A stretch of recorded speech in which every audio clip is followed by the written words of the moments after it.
मेरा क्वेश्चन ये था कि जनरली हम गोल्ड में इन्वेस्ट करते थे in the recent terms to hedge the portfolio कि थोड़ा सा प्रोटेक्शन मिल जाए स्पेशली ड्यूरिंग डाउन टर्म्स।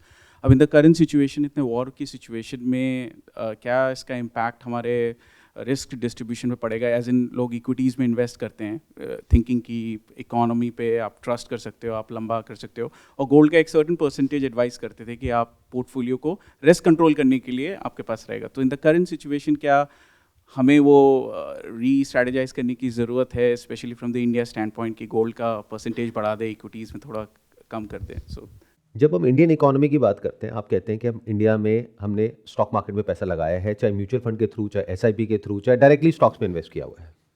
क्यों? जैसे जैसे कंपनी ग्रो करेगी उसके साथ आपको भी उसमें ग्रोथ मिलेगी। और कंपनीज कैसे ग्रो करती हैं? कंपनीज मतलब कि बिजनेसेस, वो कैसे ग्रो करते हैं? As they sell more products, जैसे जैसे वो अपने प्रोडक्ट्स और सर्विसेज बेचते हैं, मतलब जैसे जैसे इकोनॉमी ग्रो करती है उसके साथ। इसको ऐसे कह सकते हैं कि जैसे जैसे लोग उनके प्रोडक्ट्स खरीदते हैं, दोनों में थोड़ा सा फर्क है। राइट। बेचेंगे तो तब ना जब कोई खरीदेगा। Correct correct. अच्छा, खरीदते कब हैं लोग? ज़्यादा कब खरीदते हैं और कम कब खरीदते हैं? इन अदर वर्ड्स, कि क्या आपकी जो सैलरीज है या जो कमाई है वो बहुत तेजी से ऊपर बढ़ रही है? एक्चुअली कंजम्पशन बढ़ रहा है और कंजम्पशन आ रहा है थ्रू लोन्स। एग्जैक्टली। लोन लेकर के अगर आप कंज्यूम करते चले जा रहे हैं तो उसका कोई ना कोई तो ब्रेकिंग पॉइंट आएगा ना, जब बैंक अपना पैसा वापस आपसे मांगेगा। आजकल तो ये हालत हो गई है कि लोग आईफोन भी ईएमआई पे ले रहे हैं, हॉलीडेज पे लोग लोन लेकर के जा रहे हैं। तो इससे बुरा और क्या हो सकता है? मुझे समझाओ। मतलब कोई अगर अपने घर के लिए लोन ले रहा है तो चलो समझ आता है, नीड के लिए ले रहा है। कोई शो ऑफ के लिए लोन लेना पड़ रहा है किसी को, तो इसका मतलब आप आइडिया लगा सकते हो कि ये जो ओवरऑल जो डेट है उसकी सिचुएशन कितनी खराब है, कि लोग किस तरीके से पैसा घुमा रहे हैं। और वो लोग कौन है? वो आप ही लोग हो। तो आप लोगों को बड़े अच्छे से पता है कि कहां से पैसा लिया, कहां दिया। मतलब सारा खेल डेट पे चल रहा है। लेकिन क्या ये हमेशा ऐसे ही चल सकता है? कभी तो कोई पॉइंट आएगा ना जब जा करके आपको लोन चुकाना होगा। और जब आप लोन लेते हो तो उस पर इंटरेस्ट लगता है, और वो जो इंटरेस्ट है वो बहुत ज्यादा होता है। और जब उस पर कंपाउंडिंग होती है तो पैसा जो आज आपने ये सोच करके लिया कि मैंने 50,000 का लोन लिया है, वो कब 1 लाख हो जाता है पता ही नहीं लगता। और क्या आपकी कमाई उस हिसाब से बढ़ रही है? नहीं। कमाई तो है ही नहीं। और क्या नौकरियां बहुत ज्यादा क्रिएट हो रही है दुनिया में? नहीं। ये ग्राउंड रियलिटी है। बट होता क्या है कि हम देख करके भी नहीं देख पाते, क्योंकि हमारा ब्रेन वॉश हुआ पड़ा है। पिछले कुछ सालों में जैसा हमने देखा, हमें लगता है दुनिया वैसी ही चलने वाली है। क्यों? क्योंकि हमारी सबकी आदत क्या है? We never question our own set of beliefs, क्योंकि उसमें डर लगता है कि अगर वो बिलीव टूट गया तो मैं कहां जाऊंगा in terms of psychological comfort. तो उसको हम पकड़ करके रखते हैं। और इसको आप हर्ड मेंटालिटी भी कह सकते हो।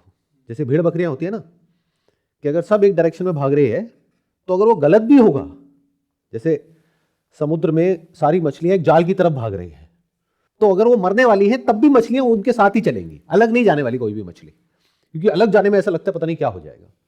तो जो सब कर रहे हैं वही हम करते रहते हैं। वी नेवर क्वेश्चन कि एक्चुअल में दुनिया में क्या हो रहा है। So this is called herd mentality, कि जो चारों तरफ हो रहा है, जो बातें हो रही हैं, सो कॉल्ड उसमें कुछ एक्सपर्ट्स होते हैं जो आपको कुछ आकर के बताते हैं। वो एक्सपर्ट्स कौन है? जिनकी लिमिटेड नॉलेज है ऑफ देयर ओन डोमेन, बस उनको उसके अलावा कुछ नहीं पता है। Is it not true? जैसे जो आकर के आपको शेयर मार्केट के बारे में, फाइनेंस के बारे में बता रहे हैं, क्या वो एक एंटरप्रेन्योर है?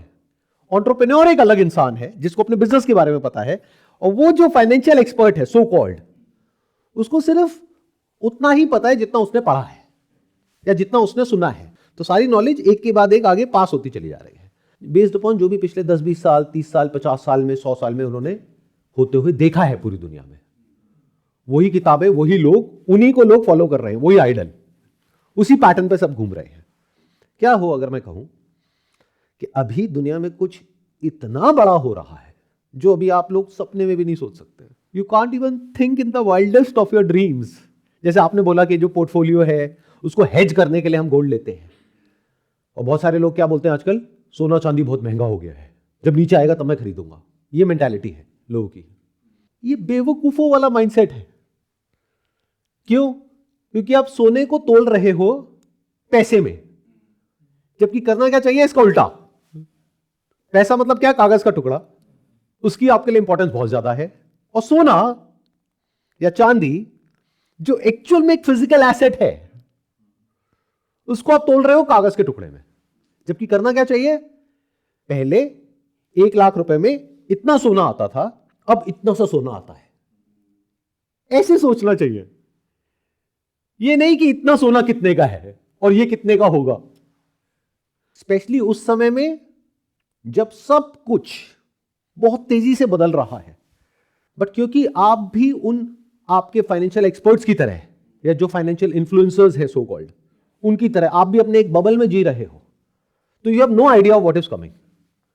आपकी अपनी जॉब, आपकी अपनी फैमिली, आपकी अपनी सेविंग्स, कुछ लोगों की राय कि ऐसे करना चाहिए वैसे करना चाहिए, वही हम करते चले जा रहे हैं और सब एक जैसे एक्ट कर रहे हैं। कोई भी रुक करके ये नहीं देख रहा है कि दुनिया में एक्चुअल में क्या हो रहा है। क्योंकि अगर वो कुछ छोटा मोटा हो तब तो आप उसको उस तरीके से हैंडल कर सकते हो जैसे पास्ट में किया। बट अगर कुछ बहुत बड़ा हो तो क्या करोगे? Then your whole life will turn upside down. अब बताओ आप में से कोई कि जो मैं कह रहा हूं उससे कोई रिलेट कर पा रहा है कि अगर मैं कह रहा हूं कुछ बहुत बड़ा हो रहा है जो पिछले 100 साल में नहीं हुआ, तो ऐसा क्या हो रहा है? आप लोग उसी तरीके से एक्ट कर रहे हो जिस तरीके से आज से 10-20 साल पहले एक्ट कर रहे थे। यानी सारा पैसा कहां लगा हुआ है? स्टॉक मार्केट में, प्रॉपर्टी में, और थोड़ा बहुत पैसा अपने पोर्टफोलियो को हेज करने के लिए, व्हाटएवर दैट मींस, गोल्ड में लगा हुआ है। क्यों? क्योंकि फाइनेंशियल एक्सपर्ट्स ऐसा बोलते हैं। और सिल्वर तो हमको ऐसा लगता है कि बहुत महंगा है, बहुत बढ़ गए ना उसके दाम, जब कम होंगे तब खरीदेंगे। बहुत लोगों को तो ये तक नहीं पता है कि जो सिल्वर और गोल्ड है इसके प्राइसेस इंडिया में तय नहीं होते हैं, कॉमेक्स में और एलबीएमए में तय होते हैं। वहां से प्राइस डिस्कवरी होती है, उसके बेस पे जो ग्लोबल मार्केट्स हैं वहां पर अब प्राइस तय होता है। और अब धीरे धीरे पैटर्न चेंज हो रहा है वेस्ट से ईस्ट की तरफ। सिल्वर के अगर आप प्राइसेस देखोगे तो एक बहुत बड़ा गैप है। जो शंघाई गोल्ड एक्सचेंज है वहां पे जो प्राइस है और जो कॉमेक्स है वहां का जो प्राइस है उसमें एक डिस्पैरिटी है। अगर कॉमेक्स में है प्राइस मान लो $75 तो शंघाई में है $80, $85। फिजिकल का प्राइस अलग है, पेपर का अलग है। पेपर और फिजिकल में फर्क समझते हो? अगर नहीं समझते तो समझो, और ये समझो कि एक्चुअल में एसेट क्या होता है और बबल क्या होता है। We never ask these questions. What is a bubble and what is an actual asset? बहुत सिंपल वे में बताऊं कि एसेट क्या है और बबल क्या है। अब देखना आपके सारे फंडे हिल जाएंगे, सब कुछ अपसाइड डाउन टर्न हो जाएगा जो भी आप सोचते हो उसके बारे में। जहां भी डिमांड बहुत ज्यादा हो और सप्लाई बहुत कम हो उसको बोलते हैं एक एसेट। और जहां सप्लाई अनलिमिटेड हो और डिमांड हो ही ना, या डिमांड आर्टिफिशियल हो, वो क्या है? बबल। मतलब जहां पर जिस एसेट में लोग पैसा लगा रहे हो सिर्फ इस उम्मीद में कि कल इसका पैसा बढ़ेगा और कोई वजह ना हो, तो वो क्या है? बबल।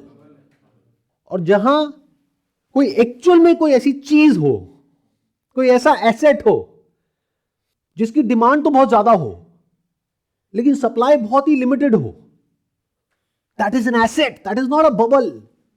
जैसे कोविड के टाइम पे ऑक्सीजन सिलेंडर, तो ऐसे में क्या होता है? उसके प्राइसेस बढ़ने ही बढ़ने हैं, वहां पे ज्यादा कम कुछ नहीं होता है। अगर वो डिमांड रियल है तो किसकी? उस एसेट की, not the inflation of the asset which is called increase in the price of the asset. दोनों में फर्क देख पा रहे हो? जैसे जितने भी पिरामिड स्कैम्स होते हैं वहां पे क्या होता है? ग्रेटर फूल्स थ्योरी, कि अपने से बड़ा बेवकूफ ढूंढ करके लाओ, जब तक वो गेम चल रहा है तब तक चल रहा है, ऊपर वाले और अमीर होते जा रहे हैं, लेकिन फिर एक ऐसा पॉइंट आता है जहां पे नीचे जो लोग बैठे हैं उनके पैसे डूब जाते हैं। तो मैं नहीं बताऊंगा कि मेरी अंडरस्टैंडिंग क्या है क्या नहीं है, आप खुद फिगर आउट करो कि जो इंडियन स्टॉक मार्केट है क्या वो एक बबल है या एसेट है इस पॉइंट पे। मतलब अगर आपको बिजनेस की नॉलेज है तो जिस प्राइस पे, प्राइस टू अर्निंग रेशियो पे जो बिजनेसेस अवेलेबल हैं, क्या उस पे जा करके आप उस बिजनेस को खरीदोगे या नहीं खरीदोगे? या फिर स्टॉक मार्केट में सिर्फ इसलिए पैसा लगा रहे हो क्योंकि आपका ब्रेन वॉश हो चुका है और आपके दिमाग में बैठ चुका है कि ये करना सही है, या सब कर रहे हैं तो मैं भी कर रहा हूं। बबल बड़ा भी हो सकता है, छोटा भी हो सकता है। बबल कुछ टाइम तक भी चल सकता है, बहुत टाइम तक भी चल सकता है, बट अल्टीमेटली फटेगा। यहां तक मेरे साथ साथ में चल पा रहे हो? पहले के टाइम में क्या होता था, इसको गोल्डन रूल बोलते थे, इसको बोलते थे 80-20 रूल। मतलब 80% पैसा लोगों का लगा हुआ है स्टॉक मार्केट में, 20% लगा हुआ है डेट में। इस रेशियो को बढ़ा देते थे जब भी मार्केट क्रैश करता था, तो पैसा कहां चला जाता था स्टॉक मार्केट का? डेट में। डेट मतलब क्या? US treasuries and bonds. मतलब जब स्टॉक मार्केट क्रैश करे तो एक सेफ हेवन में पैसा लगा दो। वो सेफ हेवन क्या है? यूएस ट्रेजरीज, क्योंकि पीछे बैकिंग किसकी है? यूएस की। और क्यों था वो सेफ हेवन? बिकॉज उस पे पूरी दुनिया को ट्रस्ट था कि ये पैसा कहीं नहीं जाने वाला। क्यों? क्योंकि पीछे गारंटी किसकी है? यूएस की। आज चाहे कोई आम आदमी हो, चाहे कंट्रीज हो, क्या आपका ट्रस्ट यूएस के ऊपर बढ़ रहा है पिछले कुछ महीनों में या कुछ सालों में, या घट रहा है? तो अगला जब क्रैश आएगा, जो आना ही है, कब आएगा वो कोई नहीं जानता। हो सकता है 1 महीने में आए, 6 महीने में आए, 1 साल में आए, 2 साल में आए। जब भी आएगा, हर कुछ साल में क्रैश आता है ना, बड़ा क्रैश, तो इस बार पैसा कहां जाएगा? अगर यूएस ट्रेजरीज में नहीं जाएगा तो कहां जाएगा? सोचो, कंप्लीट पैनिक। ऐसे समझो कि आपको सिगरेट पीने की आदत है और ना मिले तो क्या होगा? पैनिक। तो ये आदत है पूरी दुनिया की। जब भी कोई प्रॉब्लम होती है तो पैसा चला जाता है यूएस डेट में। जब यूएस डेट खुद एक बबल है और वो फटने वाला है, यूएस डेट के ऊपर किसी का ट्रस्ट नहीं है, लोग वहां से पैसा निकाल रहे हैं, तो क्या होगा? It's a complete reset of the entire financial system. Can't you see that? तो we are in for something very very big, जो 100 साल में एक बार होता है, बट हम लोगों को कोई आइडिया नहीं है। अभी मैं आज न्यूज़पेपर में देख रहा था, टाइम्स ऑफ इंडिया में एक बिजनेस कॉलम होता है, वहां पर न्यूज़ आई हुई है कि दिसंबर के महीने में highest ever SIP inflows Indian stock market में आए हैं। किसके? आप लोगों के। जो फॉरेन इन्वेस्टर्स हैं, जो एफपीआईज हैं, एफआईआईज हैं, वो तो अपना पैसा निकाल रहे हैं। आप लोग पैसा डाल रहे हो, और सिर्फ डाल नहीं रहे हो, अच्छे से डाल रहे हो। 2 कौड़ी का आईपीओ है, उसमें पैसा ऐसे लगा रहे हो कि जैसे अगर ये अपॉर्चुनिटी छूट गई तो पता नहीं आपके साथ क्या हो जाएगा। You are all living in a kind of a FOMO, कि जैसे अमीर होने का यही एक तरीका है, यही एक मौका है। मतलब जिस कंपनी की वैल्यूएशन होनी चाहिए 1000 करोड़, आईपीओ में उसकी वैल्यूएशन आ रही है 20,000 करोड़, और वो ओवर सब्सक्राइब हो रहा है 20 गुने से। इससे आप आइडिया लगा सकते हो कि मैडनेस एट इट्स पीक। जो पीई फर्म्स हैं, वीसीज हैं, वो अपना पैसा निकाल रहे हैं, जो फाउंडर्स हैं वो अपना पैसा निकाल रहे हैं, बट आप लोग अपना पैसा लगाए चले जा रहे हो। इट्स एज इफ कि मेरी कंपनी में क्या हो रहा है वो मुझे पता है, आपको नहीं पता। मैं अपना पैसा निकाल रहा हूं और आप मेरी कंपनी में पैसा लगा रहे हो ना बेवकूफ। The world at this point in time is already in a war. आपको चाहे पता है चाहे नहीं है। वॉर सिर्फ वो नहीं होती जो आप लोग समझते हो, वर्ल्ड वॉर 3। वॉर मतलब हर इंसान अपने बारे में सोच रहा है, हर एक को अपनी पड़ी है। और वॉर के बहुत सारे रूप होते हैं, बहुत तरीके की वॉर होती है। सिविल वॉर होती है, बॉर्डर पे वॉर होती है, रिसोर्सेज की वॉर होती है, फाइनेंशियल वॉर होती है। और ये जो वॉर ऑलरेडी चल रही है पूरी दुनिया में, इसके पीछे की क्या वजह है उसको भी आप समझ सकते हो अगर समझना चाहो तो। जैसे कि आपने बताया कि डिमांड अगर ज़्यादा होती है तो वो असेट है, और अगर डिमांड कम है तो वो बबल हो जाता है। तो जैसे रियल इस्टेट का, जैसे गोल्ड तो सिल्वर वो तो डिमांड में है ही, बट रियल इस्टेट जैसे हमने देखा है बड़े शहरों में इतना प्रॉपर्टी का रेट हाई चल रहा है, तो इसको हम बबल मानेंगे? आप खुद जवाब दो, मैं क्यों बोलूं। अगर हम गुड़गांव की बात करें, अभी हम जहाँ पर बैठे हैं, यहाँ पर एक घर जो आज से कुछ साल पहले तक 2 करोड़ का था, आज की डेट में 6 करोड़ का, 7 करोड़ का, 8 करोड़ का है। 8-10 करोड़ से कम कोई ढंग का घर नहीं मिलता है आपको, एक फ्लैट नहीं मिलता है। तो क्या ये बबल है या नहीं है? अभी तो सर बबल ही समझ आ रहा है, लेकिन दूसरा बट ये बात समझ क्यों नहीं आती? इतना सोच के क्यों बोलना पड़ रहा है? देख रहे हो क्या हो रहा है? क्योंकि मैं बता देता हूं क्यों। या तो आप उसमें इन्वेस्ट कर चुके हो या करने वाले हो, इसलिए आप ये मानने को तैयार नहीं हो कि वो बबल है। तो सर अभी मैं आगे मतलब घर लेने को मतलब सोच रहा हूँ, तो मतलब इसमें मैं 2 चीजें सोच रहा हूँ। देखा, मैंने पहले प्रेडिक्ट कर दिया। हाँ, मतलब है ना, क्योंकि दैट इज द पॉइंट कि जो आदमी का एक चीज के अंदर स्टेक होता है, जैसे आपने एक नाव खरीदी है, अब अगर वो नाव डूब भी रही है और डूबने भी वाली, बाकी पूरी दुनिया को दिख जाएगी कि इस नाव में छेद है तो डूबने वाली है, आप मानने को तैयार नहीं हो। आप कहोगे नहीं नहीं, इस पे यहाँ पे हम ये टेप लगाएंगे, ये करेंगे, वो करेंगे। अरे भाई नहीं रुकेगी वो। बबल मतलब क्या? बड़ा सिंपल सा फंडा है। 8 करोड़ का फ्लैट आप में से कितने लोग ले सकते हैं मुझे बताओ। उसका मतलब ये है कि अगर आप ईएमआई पे लेते हो, मान लो 2 करोड़ आपने दे दिया डाउन पेमेंट, 6 करोड़ आपने फाइनेंस करा दिया बैंक से, 6 करोड़ का 20 साल का अगर आप फाइनेंस कराते हो तो महीने की कितने की ईएमआई आएगी? एग्जैक्टली 6 लाख के आसपास। 6 लाख रुपए महीना ईएमआई देने का दम कितने लोगों में है? लाखों लोगों में है इंडिया में। आप खुद ही आंसर दे रहे हो, मतलब आपको आंसर पता है back of the mind. 6 lakh रुपए ईएमआई देने के लिए आपकी कमाई महीने की कम से कम 10-15 लाख होनी चाहिए, कम से कम, और वो भी ऐसी जॉब होनी चाहिए जो पूरी स्टेबल हो, और आज की डेट में स्टेबिलिटी कहीं नहीं है। इतनी सैलरीज कौन सी इंडस्ट्री में है और किन लोगों की है, क्या यह फिगर आउट करना बहुत मुश्किल है? और जिन लोगों की है, क्या वो एक बहुत ही कंफर्टेबल पोजीशन में बैठे हैं कि हमारी तो अगले 20 साल तक जॉब सेफ है, सिक्योर है, या वो भी डरे पड़े हैं अंदर से? तो फिर घर वो लेंगे कौन? So it's a complete bubble. ये बोलने में इतना डर क्यों लगता है? जो आज नहीं तो कल फटेगा। अब वो 1 महीने में फटे, 2 महीने में, 6 महीने में, 1 साल में, 2 साल में, बट फटना तो है ही है जब तक मार्केट में डिमांड और सप्लाई मैच नहीं हो जाता है। यानी एक्चुअल में जो खरीदने वाले हैं उनकी पॉकेट जितना अलाउ करती है उसके आसपास वो घर नहीं आ जाता है, या फिर उनकी कमाई नहीं बढ़ जाती है। या तो वो इंसान जो आज 2-3 लाख रुपए कमा रहा है वो कमाने लग जाए एकदम से 1-2 साल में 10 लाख, 15 लाख, 20 लाख रुपए महीना। ये होने की पॉसिबिलिटी क्या है? ऑलमोस्ट 0%। तो दूसरा सिनारियो क्या है? वो घर जो आज मिल रहा है 8 करोड़ का, वो घर हो जाए 4 करोड़ का। Does that make sense? ऐसी तो होता है हर मार्केट में। जैसे कोई सब्जी वाला है, उसके पास में लिमिटेड स्टॉक है किसी पर्टिकुलर आइटम का। अब अगर खरीदने वाले बहुत ज्यादा आ गए तो वो क्या करेगा? प्राइस बढ़ा देगा। और खरीदने वाला कोई है ही नहीं तो वो कहेगा भाई क्या करूंगा मैं इसका, मैं खुद तो खाऊंगा नहीं इतना आलू, तो ले जाओ, किसी भी दाम में ले जाओ। यही तो होता है। बट ये जो पूरी की पूरी लॉबी है रियल एस्टेट कंपनीज की, वो कभी आपको ये सब नहीं बोलेंगे। जो ब्रोकर है वो कभी नहीं बोलेगा। क्यों? क्योंकि उनका तो घर चल रहा है ना इस सबसे। उनको इससे क्या फर्क पड़ता है कि आप महंगा ले रहे हो, सस्ता ले रहे हो? उनको अपने कमीशन की पड़ी है, प्लस उनको अपने प्रॉफिट की पड़ी है। तो वो क्या कहेंगे? अरे नहीं, अभी तो आप 8 करोड़ का ले रहे हो, ये तो आने वाले टाइम में देखो 20 करोड़ का हो जाएगा। वो देखो वो घर है ना 100 करोड़ का, अभी तो कुछ भी नहीं है प्राइस, अभी तो आगे देखो क्या होने वाला है। सब यही बोलेंगे।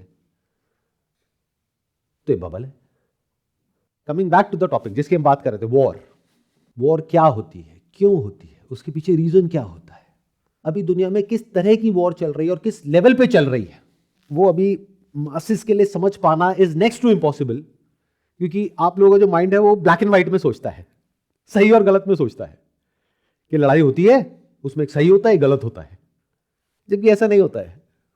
कोई भी इंसान या कोई भी कम्युनिटी या कोई भी कंट्री पूरी तरह से सही नहीं होती है और पूरी तरह से गलत नहीं होती है, बट फिर भी उसमें एक ऑर्डर बना होता है जिसको पीस बोलते हैं, वर्ल्ड पीस, जो पिछले कुछ सालों में हम लोगों ने देखी है।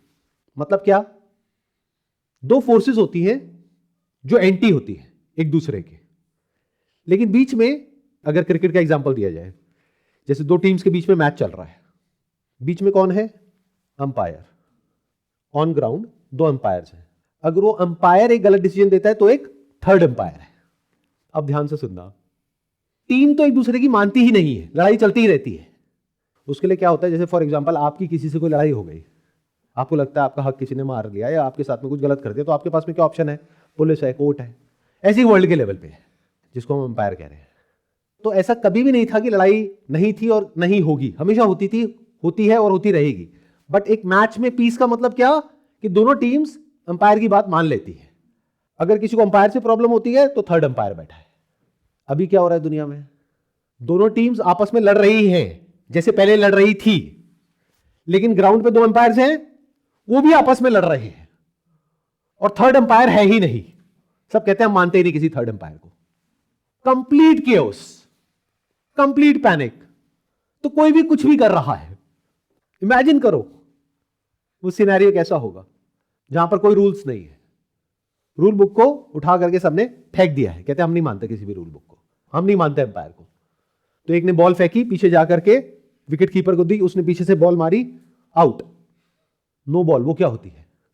There is no ball, everything is a yes ball. सब यस बॉल है, नो बॉल कुछ नहीं है। तो सामने वाले को गुस्सा आ रहा है टीम को, वो कह रहे हैं ये क्या बदतमीजी है। वो कह रहे हैं हम एक स्टेप और आगे जाएंगे। तो उधर जो बैट्समैन खड़ा है उसने जाकर के उससे बॉल छीनी और उठा करके हाथ से फेंकी, छक्का। ये हो रहा है, आप लोग हंस रहे हो। क्योंकि you are not aware of what is going on in the world. किसी के ऊपर कोई नहीं है, कोई किसी की नहीं सुन रहा है इस दुनिया में। तो इसका मतलब क्या है, अब जो पुराने रूल्स थे, जो भी थे, वो सब खत्म। अब नए रूल्स बनेंगे, नया खेल, नए रूल्स, बट वो बनने में टाइम लगेगा। कितना टाइम? जब तक वो लड़ाई पूरी तरीके से नहीं हो जाती, आइदर अ सिविल वॉर और a proper war at a global level. फिर एक रीसेट होगा। उस रीसेट में कितना टाइम लगेगा? 5 से 10 साल। वो जो टाइम पीरियड है वो बहुत ही प्रॉब्लमैटिक होता है और खराब होता है बहुत सारे लोगों के लिए जो तैयार नहीं होते हैं। जो तैयार होते हैं उनके लिए इस प्रॉब्लम में एक बहुत बड़ी अपॉर्चुनिटी छुपी होती है। तो you have to ask yourself, क्या आप तैयार हो इस वॉर के लिए, या फिर इसके बारे में आपको कुछ पता ही नहीं है? You have no idea of what is coming. क्योंकि अगर आपको पता होगा इस वॉर में बड़ी बड़ी पावर्स कौन सी हैं और किसकी क्या स्ट्रैटेजी है, तो उसको समझ करके आप सही जगह पे सही एक साइड ले सकते हो। नहीं आ रहा ना कुछ भी समझ में, सब कुछ ऊपर से जा रहा है। हम लोग की प्रॉब्लम यही है कि जैसे ही कोई भी ऐसी बात होती है जो हमारे समझ में फिट नहीं होती है, छोटी सी जो समझ है, अंडरस्टैंडिंग है, जिसको बोलते हैं knowledge and information put together by someone else, जिसने फीड कर दिया हमारे ब्रेन के अंदर एक रोबोट की तरह, उसके बाद जैसे ही कुछ भी आता है तो हम डर जाते हैं। We start feeling unsafe. तो वॉर मतलब डिस्ट्रक्शन, और डिस्ट्रक्शन में कुछ भी सेफ नहीं होता है। ये बात जो टॉप पे लोग बैठे होते हैं उनको पता होती है, गवर्नमेंट्स को पता होती है, आम जो पब्लिक है उसको एंड में पता लगती है। तब हाहाकार मचता है, ये क्या हो गया। तो जागो ग्राहक जागो, बोलते हैं ना, जागो। ये जो फालतू के लोग हैं इंटरनेट पे, उनकी बातें सुनना कम करो, बंद करो। जो आज बोलते हैं ये खरीदो, कल बोल देते हैं बेचो। मेरी video I silver is the new gold, उसके बाद में लाइन से बहुत सारे लोगों की वीडियोस आ गई, सिल्वर खरीदो। उसके बाद में जैसे ही थोड़ा सा नीचे गया, बेच दो बेच दो बेच दो।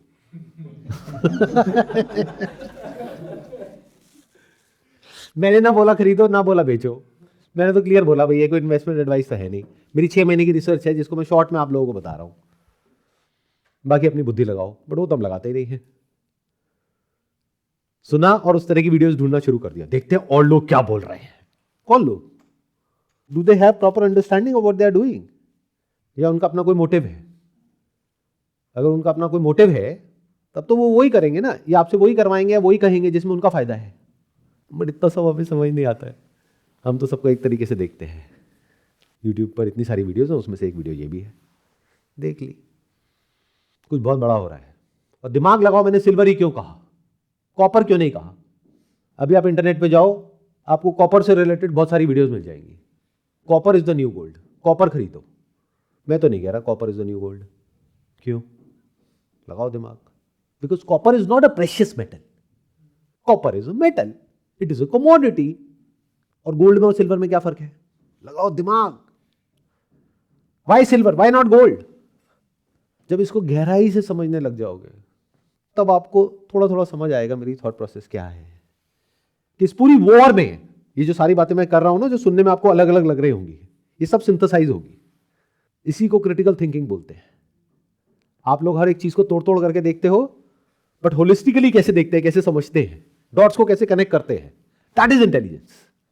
जब इन सारे डॉट्स को कनेक्ट करोगे तब आपको समझ आएगा ये जो इतनी बड़ी वॉर है, इस वॉर में गोल्ड का क्या रोल है, सिल्वर का क्या रोल है। सर, इस समय वर्ल्ड में ना ईवीज जो है, गाड़ियाँ जितनी हैं डिमांड में बढ़ रही हैं, और जितनी लिथियम बनती है, लिथियम के अंदर में सिल्वर मेटल्स यूज़ होता है। तो मुझे लग रहा है सिल्वर का डिमांड बढ़ रहा है, इसलिए हम लोग सिल्वर को गोल्ड ज़्यादा प्रेफरेंस देना चाहिए। गोल्ड को हम किसी भी मेटल में यूज़ नहीं कर सकते। This is just one part of this big equation जिसकी मैं बात कर रहा हूं। ये जो आपने कहा बिल्कुल सही है, बट एक बहुत छोटा सा पॉइंट है। इसके अलावा और ऐसे 1000 रीजंस हैं जिसको अगर आप डीपली समझने बैठ जाओगे तो आपके पैरों के नीचे से ज़मीन निकल जाएगी। यानी जो मैंने अभी तक कहा, अगर उसको मैं सम अप करूं और उसको सबको जोड़ूं, जो अलग अलग सुनने में लग रहा होगा लेकिन सब कनेक्टेड है आपस में, तो देखो कैसे जुड़ता है ये सब। मैंने बात क्या करी, बबल की और एसेट की। तो बबल क्या है? जिसकी भी डिमांड आर्टिफिशियल है, या उसकी डिमांड सिर्फ इसलिए है क्योंकि उसका प्राइस बढ़ रहा है और बढ़ने वाला है। इसको बोलते हैं ग्रेटर फूल्स थ्योरी। यानी कि अब कुछ बेवकूफ लोग हैं जिन्होंने उसमें पैसा लगाया, अब और बेवकूफ लोग आए उनसे भी बड़े जिन्होंने और पैसा लगाया, और बड़े बेवकूफ लोग आए उन्होंने और पैसा लगाया, इस उम्मीद में कि इसका दाम और बढ़ने वाला है। ये बबल है, और जितना ही बड़ा होता चला जाएगा उतने ही बुरे तरीके से वो फटेगा। तो दुनिया में इस वक्त एक या दो बबल्स नहीं है जो फटने वाले हैं, जो फटने के लिए तैयार बैठे हैं। बहुत सारे बबल्स हैं और सब एक साथ फटेंगे, क्योंकि सब इंटरकनेक्टेड है और इंटरलिंक्ड है। ध्यान से सुनो, ध्यान से समझो। सन 2000 में कौन सा बबल फटा था? .com, मतलब इंटरनेट का। जैसे आज एआई का बबल है। अब आप कहोगे सर एआई बबल कैसे हुआ? एआई तो फ्यूचर है, तो इंटरनेट भी तो फ्यूचर था। मैंने कब कहा एआई फ्यूचर नहीं है? बट फिर भी इंटरनेट बबल था 2000 में। क्यों? उस टाइम पे जो इंटरनेट कंपनीज की जो वैल्यूएशंस थी वो बहुत ज्यादा थी, और उनकी रेवेन्यूज बहुत कम थी, उनके प्रॉफिट्स बहुत कम थे। आज वो बबल नहीं है, तो एआई आने वाले 10-20 साल बाद बबल नहीं होगा। और एआई एज टेक्नोलॉजी बबल नहीं है, AI is the future. But AI companies की जो वैल्यूएशंस है वो आज की डेट में बबल है। एआई कंपनीज की जो वैल्यूएशंस है वो आज की डेट में बहुत ज्यादा है। जितनी उससे रेवेन्यू जनरेशन की पॉसिबिलिटीज हैं उससे बहुत ज्यादा है, उसकी हाइप बहुत ज्यादा है आज की डेट में। मतलब उससे कुछ बहुत बड़ा होने वाला है, इसमें कोई दो राय वाली बात नहीं है, लेकिन वो बड़ा होने में 5-10 साल लगेंगे। तो उसको आज ही फैक्टर इन कर लिया है, और उसमें लोग और पैसा लगाते चले जा रहे हैं, सेम उसी तरीके से जैसे .com के वक्त लगाया था। तो एक ये बबल एआई का फटने के लिए तैयार बैठा है, और ये छोटा बबल नहीं है, बहुत बड़ा है। इन कंपनीज की वैल्यूएशन कोई छोटी नहीं है। इंडिया में जितनी भी स्टॉक मार्केट में कंपनीज हैं उनकी सबकी मिला करके जितनी वैल्यूएशन है उससे ज्यादा अकेले एनवीडिया की है वैल्यूएशन। तो समझ जाओ ये बबल कितना बड़ा है, और ऐसी कितनी सारी कंपनीज हैं। तो जैसे ये पिक्चर क्लियर हुई, ये जो आपस में एक दूसरे के अंदर पैसा लगा रही है कंपनीज, और ऐसा दिखाने की कोशिश कर रही है कि देखो उसके पास में वहां से ऑर्डर आ गया, उसके पास में वहां से ऑर्डर आ गया, उसके पास में वहां से, मतलब ये आपस में ही एक दूसरे की रेवेन्यूज को इन्फ्लेट कर रही है। जैसे एक्चुअल कंज्यूमर तक वो चीज पहुंचेगी, जो अडॉप्शन ऑफ एआई टेक्नोलॉजी है इन बिजनेसेस, वो बिजनेसेस जिनके पास में आज ऑलरेडी पैसा नहीं है और ये टेक्नोलॉजी उस लेवल की नहीं है कि इसको इमीडिएटली इंप्लीमेंट किया जा सके हर यूज केस में, तो ये बबल फटेगा। किस तरीके से? जैसे .com का बबल फटा। पर जब वो बबल फटा था तो सारा पैसा कहां चला गया? एक हार्ड एसेट में। वो क्या था? US bonds, US treasuries. But ये जो यूएस बॉन्ड्स है और यूएस ट्रेजरीज है, ये एआई से भी बड़ा बबल है। कितना डेट है यूएस के ऊपर? $38 ट्रिलियन, जो अभी कुछ टाइम पहले तक 36 था, अभी कुछ दिनों में 40 हो जाएगा, फिर 50 भी हो जाएगा। 2008 में क्या हुआ था? GFC, global financial crisis. उस वक्त क्या हुआ था? हाउसिंग बबल फटा था। अभी यूएस के अंदर जो कॉमर्शियल रियल एस्टेट है उसमें बहुत ज्यादा पैसा दे दिया गया है, बहुत कम इंटरेस्ट रेट पे, और अब इंटरेस्ट रेट ज्यादा है, तो वो अनवायबल हो गया उसकी पेमेंट करना। तो वो भी बबल फटने के लिए तैयार बैठा है, वो भी बहुत बड़ा है। तो जब एक तरफ से एक बबल फटा जिसको स्टॉक मार्केट बोलते हैं, दूसरी तरफ से बबल फटा जो हाउसिंग है, सोचो इस बार कितना इंटरेस्टिंग कुछ होने वाला है। सन 2000 में जो हुआ उसको और 2008 में जो हुआ उन दोनों को मिला दो, साथ में जो उस टाइम पे उसका जो सपोर्ट सिस्टम था, जो फाउंडेशन थी, या हमेशा से जो फाउंडेशन रही, यानी कि America as a country, as a nation, और उसका डेट, वो बबल है जो इन दोनों बबल्स को सपोर्ट कर रहा है। तो इधर ये दोनों फटे, नीचे वो वाला बबल फटा, तो there is no ground, it's like a bottomless pit, free fall. एक टाइम पे क्या होता था, यूएस की जो फिएट करेंसी है, फिएट करेंसी मतलब क्या? जिसकी कोई गोल्ड की बैकिंग नहीं है, यानी जितना मर्जी नोट छापो और आगे दुनिया में अपने जो कागज के टुकड़े हैं वो दो और उनसे उनके प्रोडक्ट्स और सर्विसेज ले लो। तो जैसे यूएस ने डॉलर दिया चाइना को, तो चाइना से प्रोडक्ट्स और सर्विसेज बनवा करके या तो ले लिए या उन्हीं के प्रोडक्ट्स और सर्विसेज ले लिए। तो चाइना के पास में क्या आ गया? डॉलर आ गया, एक्सेस में आ गया। तो अब चाइना क्या करेगा उस डॉलर का? चाइना ने यूएस की ट्रेजरीज, बॉन्ड्स खरीद लिए। इस वजह से पूरी साइकिल घूम रही थी। अब जो सारी कंट्रीज हैं वो यूएस की ट्रेजरीज बेच रही हैं और गोल्ड खरीद रही हैं। तो यूएस की ट्रेजरीज खरीदेगा कौन?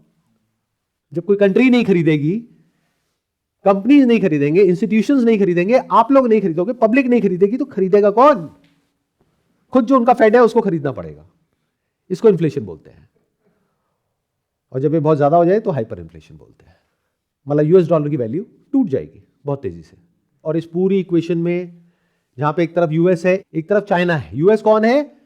जो ग्लोबल वर्ल्ड लीडर था, या अगर बात करी जाए तो थर्ड अंपायर था, या अंपायर था। अब वो क्या है? वो खुद एक प्लेयर है।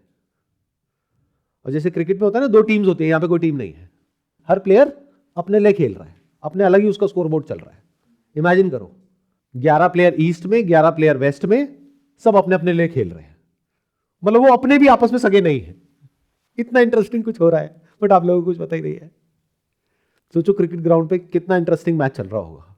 मतलब कहने के लिए एक टीम है, वेस्टर्न टीम, लेकिन वो आपस में एक दूसरे से ही लड़ रहे हैं। वो बॉलिंग करने जा रहा है, वो पीछे से उसी का टीम का बंदा आ रहा है, उसका हाथ पकड़ रहा है, कह रहा बॉल मुझे दे, मैं करूंगा, ये बॉल मेरी है। बॉल के लिए लड़ाई चल रही है। कमाल है। जो बैटिंग टीम के दो प्लेयर थे वो आपस में एक दूसरे का सर फाड़ रहे हैं, कह रहे तू मरेगा तो मैं बैटिंग करूंगा, मेरे को छक्का मारना है, मेरे को रन बनाना है। इतना इंटरेस्टिंग कुछ हो रहा है। अब हर एक डॉट को कनेक्ट कर पा रहे हो? तो पहले की दुनिया में क्या था? इसको कह सकते हो पुरानी दुनिया। और अब एक नई दुनिया है जो बनेगी आने वाले 5-10 साल बाद। वो कैसी होगी वो किसी को नहीं पता। But there is a strong possibility in that world there will not be one clear cut power, it's going to be a multipolar world. यानी कि यूएस भी रहेगा, चाइना भी रहेगा, दोनों न्यूक्लियर पावर्स हैं। ऐसा नहीं है एक खत्म हो जाएगा, दोनों रहेंगे। पुरानी दुनिया में क्या था? एक हेड ऑफ द फैमिली। अब नहीं, अब दो है। और जब तक इस रियलिटी को यूएस एक्सेप्ट नहीं कर लेता कि अब उसकी नहीं चलेगी, क्योंकि सामने एक बहुत बड़ी पावर बैठी है जिसको चाइना कहते हैं, रशिया कहते हैं। जब तक वो इस बात को एक्सेप्ट नहीं कर लेता तब तक क्या होगा? लड़ाई होगी। जब एक्सेप्ट कर लिया तो पीस होगी। अभी जो लड़ाई होगी उसमें यूएस की क्या स्ट्रैटेजी है और चाइना की क्या स्ट्रैटेजी है, अगर वो आपको समझ आ गया तो आपको समझ आ जाएगा एसेट क्या है, लायबिलिटी क्या है। एसेट क्या है? बबल क्या है। जो लड़ाई हो रही है पूरी दुनिया में, एक दूसरे के ऊपर मिसाइल्स फायर कर रहे हैं, उसके लिए क्या चाहिए? इलेक्ट्रॉनिक्स के लिए क्या चाहिए? रोबोटिक्स के लिए क्या चाहिए? इलेक्ट्रिक व्हीकल्स के लिए क्या चाहिए? सिल्वर। तो सिल्वर वैसा नहीं है जैसा पहले था, यानी जो आप लोगों के दिमाग में बैठा हुआ है, और आप उसको पास्ट के कंपैरिजन में आज देखते हो। Silver is in a new reality. मतलब क्या? आज से 50 साल पहले दो भाई जिनको बोलते थे हंट ब्रदर्स, उन्होंने क्या कहा?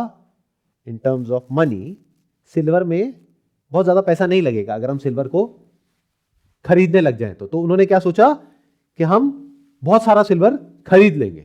तो उन्होंने खरीदना शुरू किया सिल्वर। उसकी वजह से सिल्वर का प्राइस बढ़ गया। कहां पहुंच गया था? $50 पे पर आउंस। फिर उस टाइम पे जो एक्सचेंजेस थे उन्होंने इंटरवीन किया, फिर वापस से सिल्वर का प्राइस क्रैश कर गया। तो उस वक्त सिल्वर क्या था? एक एसेट था या बबल था? लगाओ दिमाग। बबल था। क्यों? क्योंकि सर उससे कोई रियल प्रोडक्ट क्रिएट नहीं हो रहा था, बस एक एक्यूमुलेशन चल रहा था उस टाइम पे। राइट। ध्यान से समझना, सिल्वर की अपने आप में इंट्रिंसिक वैल्यू तो थी, लेकिन गवर्नमेंट्स ने डेलिबरेटली और स्ट्रैटेजिकली उसको खत्म कर दी थी। मतलब सिल्वर का यूज एज करेंसी होता था तब उसकी बहुत वैल्यू थी। तब सिल्वर टू गोल्ड रेशियो थी 1:15। मतलब 1 किलो सोने के बदले में क्या मिलता था? 15 किलो सिल्वर। बट क्योंकि सिल्वर कहीं यूज ही नहीं हो रहा था एज करेंसी, और उसका कोई और यूज ही नहीं था, तो सिल्वर क्या था? यूजलेस। तो हंट ब्रदर्स ने क्या देखा कि जो सिल्वर है वो बहुत ही सस्ता है। क्यों? क्योंकि वो कोई यूज ही नहीं कर रहा है, तो एक काम करते हैं, इसको हम खरीद लेते हैं। तो जैसे उन्होंने खरीदना शुरू किया तो आर्टिफिशियली डिमांड बढ़ गई, सप्लाई लिमिटेड थी। और फिर जब गवर्नमेंट ने इंटरवीन किया तो उसके बाद में वो जो प्राइस है वो वापस से कोलैप्स कर गया, यानी वो बबल फट गया। क्योंकि एक्चुअल में सिल्वर किसी को नहीं चाहिए था, ना लोगों को, ना इंडस्ट्रीज को, ना इसको, ना उसको, किसी को नहीं चाहिए था उस समय पर। उसके बाद में क्या हुआ? नेक्स्ट बुल रन 2011 में सिल्वर वापस से कहां पहुंच गया? उसी प्राइस पे जहां पर 1979 में हिट किया था हंट ब्रदर्स के टाइम पे, यानी $50 पर आउंस। कब पहुंचा? 2011 में। अब सवाल ये उठता है इतने टाइम तक ये अटका क्यों रहा प्राइस? जब हर चीज महंगी हो रही थी पिछले 50 साल में सब कुछ महंगा हो गया, सिल्वर वहीं का वहीं क्यों अटका हुआ है? $50 पे क्यों अटका हुआ है? लगाओ दिमाग, कभी सोचते क्यों नहीं हो इस तरीके से? हर एसेट महंगा हो गया, ये क्यों नहीं हो? उसके पीछे दो वजह है। एक, उसकी कोई एक्चुअल डिमांड नहीं थी, यहां तक कि 2011 में भी नहीं थी। तो 2008 में जब हाउसिंग बबल फटा, यानी कि जीएफसी, उसके बाद में गोल्ड और सिल्वर के अंदर बहुत तेजी से एक बुल रन आया। यूजुअली ये जो प्रेशियस मेटल्स का जो बुल रन होता है, कमोडिटीज की जो साइकिल होती है, वो थोड़ी लंबी चलती है, कई सालों तक चलती है। तो ये पीक किया जा करके 2011 में, जब सिल्वर ने वापस से टच किया $50। लेकिन फिर जो एक्सचेंजेस थे उस टाइम पर, या अभी भी हैं, कॉमेक्स, LBMA, इन्होंने प्राइस को बड़े आसानी से मैनिपुलेट कर दिया। क्यों? क्योंकि सिल्वर की एक्चुअल में कोई डिमांड नहीं थी, कोई बायर नहीं था। कौन थे लोग जिनकी वजह से प्राइस बढ़ रहा था? पब्लिक ने कहा कि हम सिल्वर खरीदेंगे। क्यों? क्योंकि प्राइस बढ़ रहा था। ऐसी तो आप लोग करते हो, जिस चीज का प्राइस बढ़ता है तो आपके अंदर फोमो आता है, आप कहते हो कल और ना बढ़ जाए, मैं जा करके और खरीद लेता हूं। तो पब्लिक जा रही थी खरीदने के लिए। जितने भी बड़े बड़े बैंक्स हैं, जिसमें से कई हैं जिनको प्रॉपर्ली कोर्ट में जिनके ऊपर फाइन लगाया गया है, ये न्यूज में जाकर के आप देख सकते हो, ये जो प्रेशियस मेटल्स हैं उसके प्राइसेस को मैनिपुलेट करने के लिए। वो फाइन कोई छोटा मोटा नहीं है, बहुत बड़ा फाइन है, क्लोज टू अराउंड $1 बिलियन, इतना बड़ा फाइन। ये तो है वो जो पकड़ में आया। अब वो कैसे करते थे प्राइस मैनिपुलेट? बहुत सिंपल है, उनके पास में अनलिमिटेड फंडिंग है पीछे से। वो क्या है? Fiat currency. तो अगर मान लो 1 लाख लोग आ गए खरीदने के लिए, तो वो क्या करेंगे? उतने से शॉर्ट कर देंगे सिल्वर को, क्योंकि उनको क्या चाहिए शॉर्ट करने के लिए? कुछ भी नहीं। और जो खरीद रहे हैं उनको भी एक्चुअल में मेटल नहीं चाहिए, वो खरीद रहे थे क्यों? क्योंकि प्राइस बढ़ रहा था। प्राइस घटेगा तो वो बेच देंगे। तो उनको ये साइकोलॉजी अच्छे से पता है। इसकी वजह से वो पिछले 50 साल से सिल्वर का प्राइस कंट्रोल करके बैठे हैं। मतलब इसको एक कैसीनो की तरह देखो, जहां पे जो जुआरी आते हैं खेलने के लिए, जब तक वो जीत रहे होते हैं तब तक खेलते हैं, फिर जब हार रहे होते हैं तो अपना लॉस पूरा करने के लिए खेलते हैं। जब उनको समझ आ जाता है भाई अब तो लुट गए, बर्बाद हो गए, तो भाग जाते हैं। तो इनके पास में क्या था? इन बड़े बड़े बैंक्स के पास में, जो बुलियन बैंक्स हैं, अनलिमिटेड पीछे से फंडिंग। क्या करने के लिए? शॉर्ट करने के लिए। शॉर्ट कैसे करते हैं? उसके लिए एक्चुअल में सिल्वर नहीं चाहिए। जितना एक्चुअल में उनके वॉल्ट में सिल्वर पड़ा है, उसका 100 गुना, 200 गुना, 300 गुना तक पेपर कॉन्ट्रैक्ट्स में आप शॉर्ट कर सकते हो। लेवरेज मिल गई उनको। दूसरी तरफ से जो बायर है, जो पब्लिक है आपके जैसी, उनके पास में कोई लेवरेज नहीं है, उनके पास में लिमिटेड पैसा है। तो अगर आप लॉन्ग हो, ये समझ आ रहा है ना ये लैंग्वेज? लॉन्ग मतलब कि आप कह रहे हो कि इसका प्राइस बढ़ने वाला है, तो आपने पहले ही लेवरेज ले लिया। तो अगर प्राइस थोड़ा सा भी नीचे गया तो आप तो सड़क पे आ जाओगे। बैंक्स को कोई फर्क पड़ेगा नहीं। तो बैंक्स क्या करते थे? वेट करते थे, जाने दो और ऊपर जाने दो, और ऊपर जाने दो, और ऊपर जाने दो। जैसे $50 तक पहुंच गया तो exchange which is COMEX and LBMA, इनकी मिली भगत, ऊपर से पीछे से बैंक्स बैठे हैं, तो इन्होंने क्या किया? मार्जिन मनी बढ़ा दिया। जैसे ही मार्जिन मनी बढ़ाया, जितने लोग खरीद रहे थे या लॉन्ग थे, उनके ऊपर प्रेशर आया बेचने का, तो बिकवाली आ गई। ऊपर से आकर के इन बैंक्स ने और शॉर्ट कर दिया, तो वापस से $50 को उठा करके ले आए $20 पे। इस तरीके से सिल्वर के प्राइस को कहां रखा गया? $20-25, $30। अब पिछले 1 साल में क्या हो गया, या ये कह लो पिछले 5-6 साल में क्या हो गया? कुछ बहुत अलग हो गया। इनका पूरा का पूरा जो स्कैम है वो एक्सपोज हो गया, जो आज नहीं तो कल होना ही था। कब होना था? जब रियल डिमांड आनी थी, और वो आ गई। वो किसी ने एक्सपेक्ट ही नहीं किया था। मतलब silver is in deficit since last 5 years। इसका मतलब समझते हो? नहीं समझते ना? अगर समझते होते तो समझ पा रहे होते कि मैं क्या बोल रहा हूं, किस लेवल से। मतलब पिछले 5 साल से जो सिल्वर की डिमांड है, वो सप्लाई से, जितना भी जमीन से सिल्वर निकलता है और रिसाइकल होता है, उससे बहुत ज्यादा है।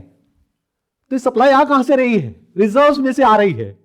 वो रिजर्व्स बहुत तेजी से डिप्लीट हो रहे हैं, और सिल्वर को रिसाइकल करना इज नेक्स्ट टू इम्पॉसिबल। और माइनिंग कैपेसिटी को बढ़ाया नहीं जा सकता है। अब ये सब जो मैं कह रहा हूं, ये किसी भी तरह की कोई इन्वेस्टमेंट एडवाइस नहीं है, ये फैक्ट्स है जो आप भी जाकर के वेरीफाई कर सकते हो। इसका प्राइस पे क्या असर होगा वो तो वक्त ही बताएगा। बढ़ भी सकता है, घट भी सकता है। क्या होगा वो मुझे तो पता है, बट आपको अपने लिए फिगर आउट करना है। I know it for sure कि क्या होने वाला है अगले 1-2 साल में। But I cannot tell it to you, I cannot say it clearly. I can only say हो सकता है बहुत घट जाए, तो डर जाओ, मत खरीदो, बेच दो, हो सकता है बढ़ जाए, तो अपना दिमाग लगाओ। अब मैं क्या कहूँ, अपने फाइनेंशियल एडवाइजर से जाकर के पूछो, वो क्या कहेगा, अरे ये सिल्वर गोल्ड में कुछ नहीं पड़ा है, स्टॉक्स लो ना, म्यूचुअल फंड लो, और वो भी ना रेगुलर वाला लेना, डायरेक्ट मत लेना, क्योंकि रेगुलर में कमीशन मिलती है। और म्यूचुअल फंड क्यों ले रहे हो, इंश्योरेंस कराओ, उसमें तो और मोटी कमीशन मिलती है। तो अपना दिमाग लगाओ, थोड़ा सा रिसर्च करो। अगेन मैं कह रहा हूं कि जो मैं देख रहा हूं उसका 1% भी आप लोगों के साथ में शेयर नहीं कर पा रहा हूं। इसको इस तरीके से देखो कि पिछले 50 साल से एक कमोडिटी को सप्रेस किया गया था आर्टिफिशियली। जैसे एक बॉल है जिसके अंदर हवा भरी हुई है, उसको पानी के अंदर दबा करके रखा गया है। अब जैसे ही उसको छोड़ोगे तो क्या होगा, वो प्रेशर बिल्डअप हुआ पड़ा है, वो बॉल ऊपर जाएगी। इसको पैराबोलिक बोलते हैं। क्यों? क्योंकि प्रेशर बहुत ज्यादा है। इस बार अलग क्या हो रहा है, अब सिल्वर कोई ऐसा ऑब्जेक्ट नहीं है जिसको आप शौक के लिए रख रहे हो, जिसके आप बर्तन बना करके अपने घर में रख रहे हो। कोई ज्वेलरी नहीं है जिसको पहन रहे हो, although it is there but it is a very small fragment of the entire pie जो एक्चुअल में सिल्वर है। सिल्वर क्या है, एक इंडस्ट्रियल मेटल। इसकी ये साइड तो अभी समझ आ गई है लोगों को, बस दूसरी साइड नहीं समझ आई है, क्योंकि लोगों की याददाश्त कमजोर है, वो भूल गए हैं। वो क्या है, प्रेशियस मेटल। वो कब समझ आएगा, जब वो जो दो बड़े बड़े बबल हैं जो फटने के लिए तैयार ही बैठे हैं, यानी स्टॉक मार्केट और हाउसिंग, और उसके नीचे जो सपोर्ट सिस्टम था debt, which in itself is a bubble, US debt, जब ये सब कुछ फट गया तो लोग किसकी तरफ जाएंगे, सोचो। रियल एस्टेट भी फट गया, स्टॉक मार्केट भी फट गया, तो बचा क्या, एक्चुअल एसेट जिसको वो पकड़ सके, अपने पास रख सके। वो क्या है, गोल्ड। और गोल्ड के साथ में क्या आता है जब भी हम गोल्ड बोलते हैं पूरी दुनिया में, सिल्वर। कॉपर तो नहीं आता ना। तो जो इतना बड़ा पैसा है, अगर ये गोल्ड में जाएगा, सवाल ये नहीं है अगर जाएगा, क्योंकि अब तो बड़े बड़े फंड हाउसेस भी बोल रहे हैं, जो एक टाइम पे कहते थे कि 80% पैसा इक्विटी में होना चाहिए, 20% डेट में होना चाहिए, वो भी कह रहे हैं 60% इक्विटी में होना चाहिए, 20% डेट में होना चाहिए, 20% गोल्ड में होना चाहिए। ये वो बैंक्स हैं जो खुद मैनिपुलेट करते रहे हैं इनके प्राइसेस को, क्योंकि वो भी देख पा रहे हैं कि क्या हो रहा है। और वो बैंक्स जो कि शॉर्ट थे सिल्वर के ऊपर, अब वो लॉन्ग हो गए, क्योंकि उन्हें समझ आ गया अब हम इसको कंट्रोल नहीं कर सकते, क्योंकि एक्चुअल फिजिकल डिमांड आ गई है। पेपर में आप किसी चीज को तब तक कंट्रोल कर सकते हो जब तक उस पेपर के पीछे जो एसेट है उसकी कोई फिजिकल डिमांड नहीं है। बट अगर कोई इंसान लेवरेज पे उसको शॉर्ट कर रहा है, यानी कोई बैंक है, जैसे आप वो बैंक हो, आपने मान लो $10 बिलियन सिल्वर को शॉर्ट कर दिया, और कोई इंसान आ गया, उसने कहा मेरे को प्राइस से कोई फर्क नहीं पड़ता, मुझे तो एक्चुअल मेटल चाहिए, और एक्चुअल मेटल है ही नहीं। हिस्टोरिकली सिल्वर की जो मार्केट है वो रही है कॉन्टैंगो में, अभी चल रही है बैकवर्डेशन में। इसका मतलब क्या होता है, जो स्पॉट प्राइसेस हैं वो कम होते हैं, फ्यूचर प्राइसेस ज्यादा होते हैं। क्यों? क्योंकि अगर आपको डिलीवरी चाहिए उस मेटल की 3 महीने बाद, तो 3 महीने की स्टोरेज कॉस्ट भी तो है, तो फ्यूचर के प्राइस होते हैं ज्यादा, स्पॉट के होते हैं कम। अभी इसका एग्जैक्ट ऑपोजिट हो गया है। अगर आपको सिल्वर अभी चाहिए तो उसके प्राइस है ज्यादा, और फ्यूचर में चाहिए तो उसके है कम। इसको बैकवर्डेशन बोलते हैं। तो कुछ बहुत इंटरेस्टिंग हो रहा है, और आप में से बहुत सारे लोगों को पता भी नहीं होगा कि 1 जनवरी 2026 से चाइना ने सिल्वर के एक्सपोर्ट के ऊपर रिस्ट्रिक्शंस लगा दी हैं। कहने के लिए रिस्ट्रिक्शंस है, कुछ लोग उसको बैन भी बोल रहे हैं। मतलब अगर चाइना रिस्ट्रिक्शंस लगा रहा है तो वो कोई रिस्ट्रिक्शंस नहीं है, वो पूरा का पूरा कंट्रोल है उसकी सप्लाई चेन के ऊपर। वो देखेंगे अब किसको देना है किसको नहीं। ये लड़ाई है। लड़ाई किसकी है? एक्चुअल जो मेटल्स है, एक्चुअल जो एसेट्स है उसकी है। और इस पूरी लड़ाई के सेंटर में कौन है? जहां पर चारों तरफ केओस है, गोल्ड एंड सिल्वर। तो फ्यूचर में गोल्ड और सिल्वर के प्राइसेस बढ़ेंगे या घटेंगे, वो आप लोगों के लिए मैटर कर सकता है। For me it doesn't matter, क्योंकि मेरे स्टैंड पॉइंट से अभी जो करंट सिनेरियो है उसमें गोल्ड और सिल्वर का प्राइस मैटर ही नहीं करता है। मैटर ये करता है करेंसी का क्या प्राइस है, जिसको मैं मेजर करता हूं गोल्ड और सिल्वर में। और ये प्रेडिक्ट करना ज्यादा आसान है। इन अदर वर्ड्स, ये प्रेडिक्ट करना मुश्किल है कि गोल्ड और सिल्वर के प्राइस बढ़ेंगे या घटेंगे, बट ये प्रेडिक्ट करना बहुत आसान है कि करेंसी, जिसको फिएट करेंसी बोलते हैं, उसके प्राइस बढ़ेंगे या घटेंगे। इन अदर वर्ड्स, पूरी दुनिया में जितनी भी गवर्नमेंट्स है वो अपने खर्चे बढ़ा रही है, फ्रीबीज ज्यादा दे रही है या कम दे रही है? खर्चे बढ़ा रही है, कम कर रही है? खर्चे बढ़ा रही है, तो उसके लिए क्या चाहिए? पैसा, तो they have to print more money और बोरो मोर मनी। तो करेंसी, फिएट करेंसी, चाहे वो कोई भी हो, किसी भी कंट्री की हो, उसकी वैल्यू आने वाले टाइम में घटेगी, जिसकी वजह से आप लोग कहोगे गोल्ड की वैल्यू बढ़ गई, गोल्ड महंगा हो गया, जब सस्ता होगा तो मैं खरीदूंगा। It is diametrically opposite of how you people think. ये बातें वो हैं जो मैं अपने घर में when I sit with my son और डॉटर, मैं उनको समझाता हूं कि बेटे दुनिया पागल है, ये दुनिया गोल्ड और सिल्वर को देखती है और कहती है महंगा हो गया, सस्ता हो गया, वो करेंसी को कभी देखती नहीं है। तुम ऐसा मत करना, क्योंकि करेंसी के पीछे कौन बैठा है? गवर्नमेंट। गवर्नमेंट का कोई दीन ईमान नहीं है, किसी भी कंट्री की कोई भी गवर्नमेंट हो, उसका एक ही काम है, उसको क्या चाहिए? वोट। वोट कैसे मिलेंगे?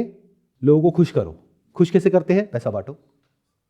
तो बांटने के लिए पैसा चाहिए ना, चाहे आप यूएस हो, चाहे कोई भी कंट्री में कहीं पर भी हो, तो पैसा कहां से आएगा? फिएट करेंसी है, जितना मर्जी छाप लो, तो जितना छापते जाओगे उतना ही उस करेंसी की वैल्यू टूटती जाएगी।